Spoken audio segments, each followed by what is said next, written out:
11 सालों से रेलवे का एग्जाम नहीं हुआ, खाली भर्ती पड़ा हुआ है। कोई एग्जाम 11 सालों में नहीं हुआ, बैंकिंग की नहीं हुई। आप हमको बताइए ना कैसा एग्जामिनेशन हुआ। मैं आपके डीआरएम ऑफिस में दलाल घूमते हैं, एमपी के चिट्ठी की कोई वैल्यू नहीं है, कंफर्मेशन नहीं होता।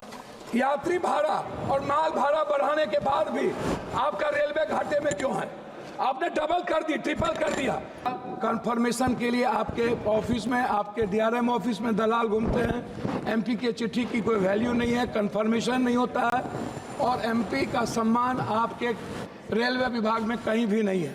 आरसीटीसी ट्रेन खान पान में आपने आरसीटीसी को 4 रुपया में जिस कपड़े की धुलाई थी, आरसीटीसी ने उसको 25 रुपया कर दिया। आप बोझ बढ़ा दिए आम आदमी पर।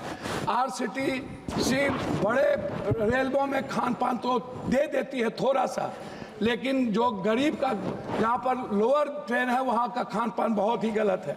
दूसरी तरफ आप महिला डिब्बा पर, आम डिब्बों में आप लगभग डिब्बा नहीं है, लगभग आप आम आदमी के लिए कोई डिब्बा नहीं है। वह कंफर्मेशन के बगैर जाने वाला डिब्बा 1 या 2 होता है। 12 डिब्बे हुआ करते थे, अब 1-2 होता है।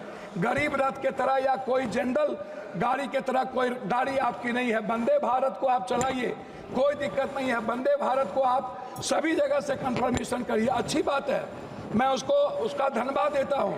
लेकिन आप आम आदमी, गरीब, मिडिल क्लास, हमारे अभी चंद्रशेखर जी ने आपसे कहा आप महिलाओं के लिए आरक्षण की कोई व्यवस्था कंपलसरी करिए, महिलाओं के आरक्षण को। और दूसरी तरफ 4 आदमी हम ट्रेन में जा रहे हैं, 2 आदमी का कंफर्म हुआ, 2 आदमी का कंफर्म नहीं हुआ, हम पर आप बोझ डाल देते हैं। उसके बाद हमसे पैसा वसूला जाता है, हमारे परिवार को रोक दिया जाता है और हम भीतर में कितने पैसे वसूले जाते हैं इसके बारे में मैं नहीं कह सकता हूं।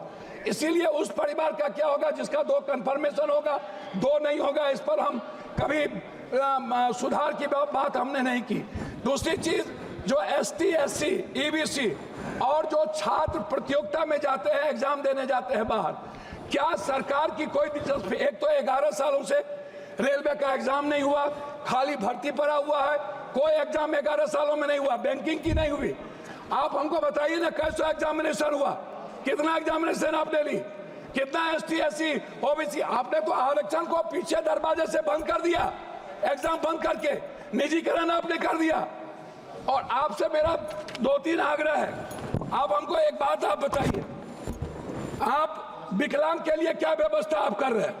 विशेष तौर पर महिलाओं के आरक्षण को कंपलसरी की बात मैंने आपसे कही, महिला सुरक्षा को लेकर के भर्ती की बात, ये सबसे ज्यादा और सबसे इंपॉर्टेंट है। आप विज्ञापन पर खर्च करते हैं, लेकिन आप दूसरों को पैसा देंगे, लेकिन बुजुर्गों के लिए और पत्रकार, जो श्रमजीवी पत्रकार है, आप बड़े मालिक को विज्ञापन देंगे, उसको खरीद लेंगे, लेकिन जो छोटे स्तर के पत्रकार है उसका क्या होगा? मैं मैडम खत्म करता हूं। यात्री भाड़ा और माल भाड़ा बढ़ाने के बाद भी आपका रेलवे घाटे में क्यों है? आपने डबल कर दी, ट्रिपल कर दिया, आपका घाटे में क्यों है?